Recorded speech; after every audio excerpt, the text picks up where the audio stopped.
अब वो अमर कथा कौन, किसने सुनी, किसने सुनाई? अब हम इस रहस्य को समझते हैं।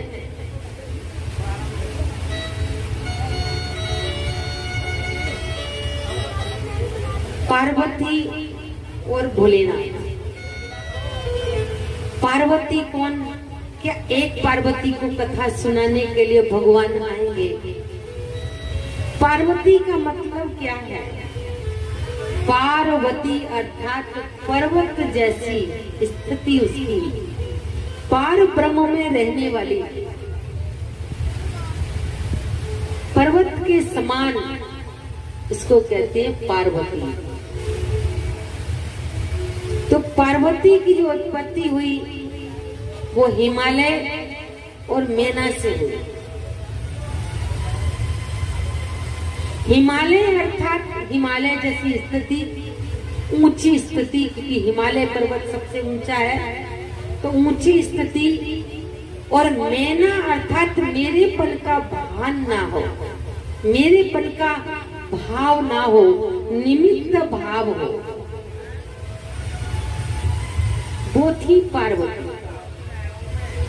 जिसके अंदर निमित्त भाव, आत्मा रूपी पार्वती को अमरनाथ बाबा ने अमर कथा सुनाई। और वो अमर कथा कौन सी है? ये तो कथा का एक माध्यम है। वो कथा कौन सी है? वो कथा है अजर अमर अविनाशी परमात्मा की।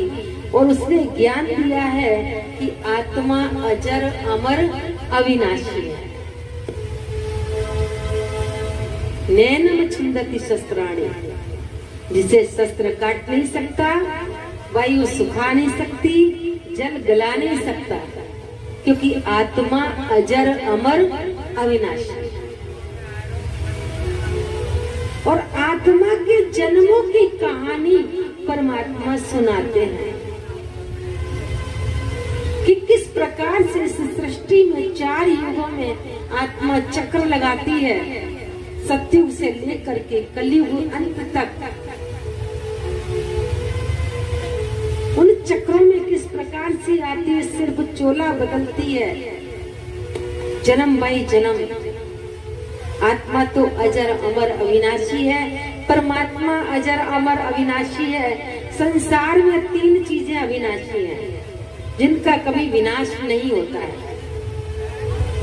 2 चीजों का परिवर्तन होता है। परमात्मा का कभी परिवर्तन नहीं होता, जो नहीं है, अपरिवर्तनशील है। सत्य अपरिवर्तनशील है। 3 चीजें अविनाशी हैं, आत्मा, परमात्मा और प्रकृति।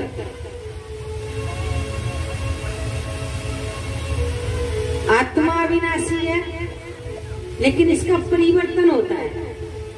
यही आत्मा सतोगुणी होती है, सतो प्रधान होती है। जन्म लेते लेते लेते लेते आत्मा में बुराइयां आ जाती हैं, तो यही आत्मा तमो प्रधान बन जाता है। आत्मा में स्वभाव में परिवर्तन आ जाता है, परंतु विनाश नहीं होती है, समाप्त नहीं होती है। प्रकृति भी परिवर्तन होता है, परंतु विनाश नहीं होता है प्रकृति का। सतयुग में प्रकृति सतो प्रधान रहती है और कलयुग में प्रकृति तमो प्रधान रहती है, तमो प्रधान हो जाता है।